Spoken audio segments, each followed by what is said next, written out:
റജബിൽ ബറക്കത്ത് ചൊരിയണമെങ്കിൽ ബറക്കത്തിനെ ചോദിക്കുക മാത്രമല്ല ചെറുപ്പക്കാരാ, ഖുർആൻ അടിവരയിട്ടുകൊണ്ട് പറയുകയാണ്, ഫലാ തദ്ലിമൂ ഫീഹിന്ന അൻഫുസകും.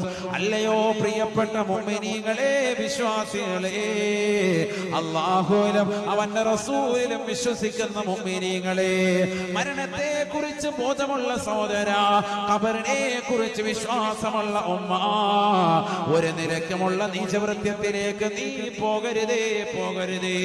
കള്ളു കുടിക്കരുതേ ചെറുപ്പക്കാരാ, വ്യഭിചരിക്കരുതേ പ്രിയപ്പെട്ട ഉമ്മ, ഹറാമ കാണരുതേ സഹോദര, ഹറാമായ ഭാഷണം കേൾക്കരുതേ, ഹറാമായ സംസാരം നടത്തരുതേ, ഹറാമായ തലത്തിലേക്ക് നിന്റെ ഹൃദയത്തെ കൊണ്ടുപോകരുതേ. നിന്റെ കൈകളെ സൂക്ഷിക്കണം, നിന്റെ കാലുകളെ സൂക്ഷിക്കണം, ഒരു നിരക്കുമുള്ള നീചവൃത്തിയിലേക്ക് പോകരുതേ. ഫലാ തദ്ലിമൂ ഫീഹിന്ന അൻഫുസകും. 4 മാസങ്ങൾ ശ്രേഷ്ഠത വൽക്കരിച്ചുകൊണ്ട് ഖുർആൻ പറയുകയാണ്.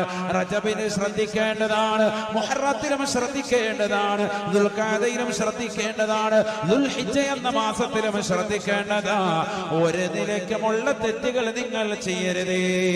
അതിനർത്ഥം മറ്റുള്ള മാസങ്ങളിൽ തെറ്റ് ചെയ്യാമെന്നല്ല, മറ്റുള്ള മാസങ്ങളിൽ ചെയ്യരുത്, തീരെയും അരുതേ, ഒട്ടും ചെയ്യരുതേ. ഈ മാസങ്ങളിൽ ഇത് പവിത്രമാക്കപ്പെട്ട മാസമാണ് റജബ് മാസം.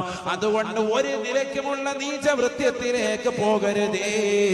അതിനോടൊപ്പം തന്നെ റബ്ബിനോട് ബറക്കത്ത് ചോദിക്കണേ. അല്ലാഹുവേ, ഞങ്ങളുടെ ജീവിതത്തിൽ ശഅബാനിലും റജബിലും ബറക്കത്ത് ചൊരിയണേ അല്ലാഹ്. റമളാൻ ഞങ്ങളിലേക്ക് നീ എത്തിക്കണേ അല്ലാഹ്.